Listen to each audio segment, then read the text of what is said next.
Bon, bah ça y est, c'est dimanche 12 juin. On est arrivé vers 14 h donc à Mélide. Donc Mélide, c'est ici, vous voyez. On était parti de là, voilà.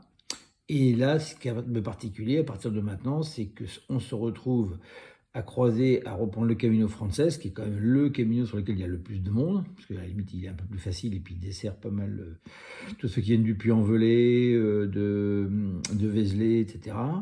Ensuite, donc, on va arriver, donc demain, là, on a 33 km, donc on va faire tout ça à Opedruso. Donc là, on va marcher avec les gens qui viennent du Camino del Norte, donc celui qu'on avait abandonné il y a quelques jours, qu'on va retrouver donc à Arzois. On a donc le Camino Primitivo et on va avoir le Camino Frances. Autant dire que là, il va y avoir du monde, ça va quand même être assez sérieux. Donc ça va être une ambiance un petit peu différente, qu'on ne connaît pas, parce ce qu'on appréciait en étant sur le Primitivo, c'est qu'on était peu nombreux, parce que c'est un chemin qui est quand même assez difficile et accidenté. Donc là, il va falloir s'habituer à la foule. Déjà, j'ai du mal à m'habituer aux grandes villes, et là maintenant, il faut que je m'habitue à la foule. Et voilà, donc ça ce sera donc demain lundi et mardi, et ben ça y est, on arrivera à Santiago de Compostelle. Voilà, c'est étape finale dans l'esprit du pèlerinage.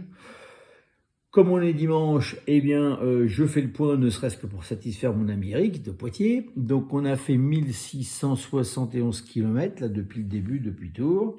On est grosso modo à 65 km de Santiago, voilà.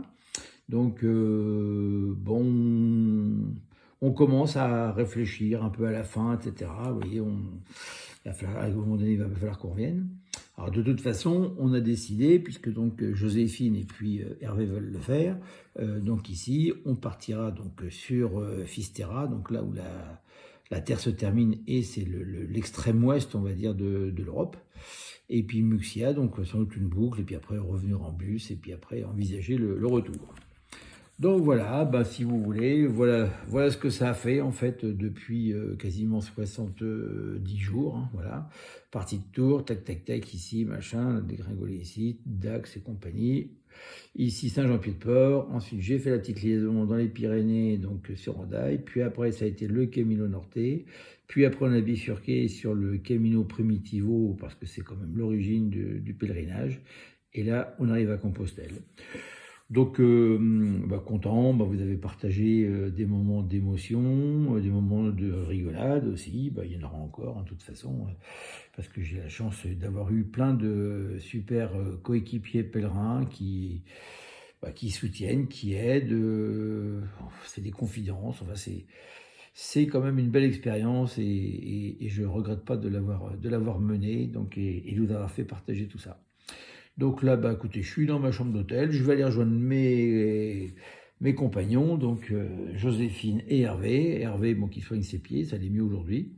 Et puis voilà, on a passé une bonne journée, on a eu le matin un temps pas terrible, beaucoup de froid, de vent et tout, et puis cet après-midi, c'est un très beau soleil. Voilà, donc petit point comme ça géographique de mon pèlerinage. Je vous souhaite une bonne soirée, puis je vous dis sûrement à demain. Allez, bisous!